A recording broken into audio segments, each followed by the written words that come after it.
বনগাঁতে এতিমখানায় হামলা চালানোর ঘটনায় অভিযুক্ত হুমায়ুন কবিরকে 3 দিনের পুলিশি হেফাজতের নির্দেশ দিল বনগাঁ মহকুমা আদালত।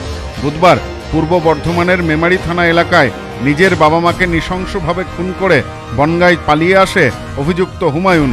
সন্ধ্যার দিকে ঢুকে পড়ে বনগাঁ মতিগঞ্জ এলাকার ঈদগাহ ময়দানে। সেখানেই ধারালো অস্ত্র নিয়ে আচমকা হামলা চালায় অভিযুক্ত। ঘটনায় 4 জন জখম হন। ঘটনার মুহূর্তের সিসি ক্যামেরার ছবি সামনে এসেছে।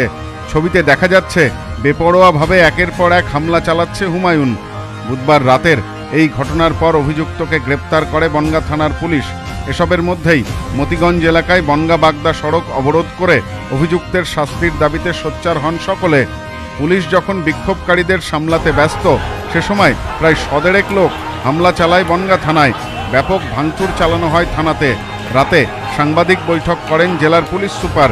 জানান, হামলাকারীরা অভিযুক্তকে ছাড়িয়ে নিয়ে যাওয়ার চেষ্টা করছিল, কিন্তু তা রুখে দিয়েছে পুলিশ। থানায় হামলা চালানোর ঘটনায় সরকারি সম্পত্তি ভাঙচুর, সরকারি কর্মীর কাজে বাধা দেওয়ার অভিযোগে 10 জনকে গ্রেপ্তার করা হয়। ধৃতদের বনগাঁ মহকুমা আদালতে তোলা হলে পুলিশের পক্ষ থেকে 7 দিনের পুলিশি হেফাজতের আবেদন জানানো হয়। আদালত 5 দিনের পুলিশি হেফাজতের নির্দেশ দিয়েছেন। এ বিষয়ে বনগাঁ আদালতের আইনজীবী সমীর দাস জানান, ওই যুবক মেমারি থেকে এসে কেন এমন কাণ্ড ঘটালেন, কেনই বা উত্তেজিত জনতা থানায় হামলা চালালেন। রাজ্যে আইনের শাসন রয়েছে, কেউ অন্যায় করলে তাকে শাস্তি দেওয়ার জন্য আদালত রয়েছে। সকলেরই উচিত আইন মেনে চলা। গতকাল যে হামলাটা চালিয়েছিল এলাকার প্রায় 150 মতো মানুষ, অ্যাজ পার পুলিশ রিপোর্ট, এবং সেই 3 জন পুলিশ ইনজোর্ড হয়েছে, 1 জন অফিসার এবং 2 জন কনস্টেবল, তারা বনগাঁ হসপিটালে এখনো ভর্তি রয়েছে। এবং এই ধরনের ঘটনা খুবই নিন্দনীয়, কেননা যেখানে আমাদের রাজ্যে আইনের শাসন রয়েছে, সেখানে আইন তাদের বিচার করবে, তাদের সাজা দেবে। সেটা যদি দোষী হয়, নিশ্চয়ই তার ক্যাপিটাল পানিশমেন্ট, ফাঁসি কিংবা তার যাবজ্জীবন জেল হবে যে এই মার্ডারের ঘটনা। এবং এখানে যে অ্যাটেম্প টু মার্ডার যে কেস হয়েছে, সেই ব্যাপারেও সে শাস্তি পাবে।